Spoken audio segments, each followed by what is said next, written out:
Well, 2024 was not lacking in major headlines, not just in our community, but across the country as well. Felicia Rodriguez has a look at some of the biggest stories of 2024. January 15th, MLK Day. Severe weather moves through the Treasure Coast. An EF0 tornado touched down near Palm City, uprooting trees and knocking down power lines. February 2nd, an early morning chase in St. Lucie County ends in a crash. Florida Highway Patrol Trooper Zachary Fink was killed as he was pursuing a suspect. Fink collided with a tractor trailer. The truck driver was also killed. February 14th, a shooting at the Gardens Mall sends Valentine's Day shoppers into a panic and the mall on lockdown. Some shoppers stuck hiding in back rooms and fitting rooms until Palm Beach Gardens police gave the all clear. In the end, police arrested 2 men for shooting at each other. Both have been convicted on weapons charges. The Florida Supreme Court issued a ruling on April 1st upholding the state's 15-week abortion ban, clearing the way for a state law banning abortion after 6 weeks of pregnancy. June 24th, the Florida Panthers win the Stanley Cup for the first time in franchise history.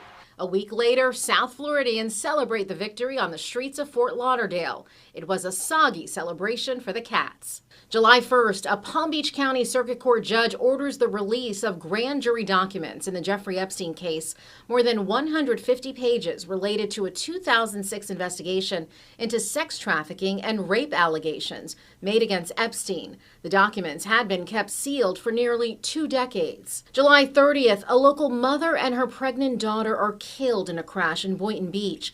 Police say the driver of the other car was trying to flee from West Palm Beach police. The suspect, Neoni Copeland, is in jail without bond, facing a slew of charges. A handful of officers have been placed on administrative leave pending an internal affairs investigation. August 5th, 9 family members are killed when their SUV plunges into a canal in Belle Glade. A 10th person survived the crash and tried to rescue the others with the help of a Good Samaritan, but was unable to. The NTSB and the Palm Beach County Sheriff's Office are still investigating the crash.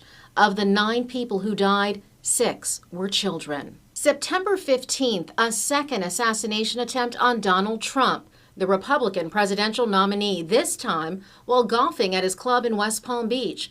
58-year-old Ryan Ruth was spotted hiding in some shrubbery while aiming a rifle towards Trump's security detail. Ruth fled. There was a chase on I-95 and deputies caught up to him in Martin County.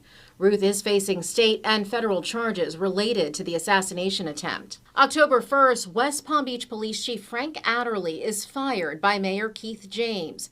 James citing financial improprieties. Adderley denies any wrongdoing. The chief's exit is just part of a widening probe into the department's top brass this year. October 9th, Hurricane Milton spawns close to 50 tornadoes across the state before making landfall near Siesta Key. The twisters destroyed homes in Fort Pierce, Port St. Lucie, Palm City, Wellington, and Palm Beach Gardens.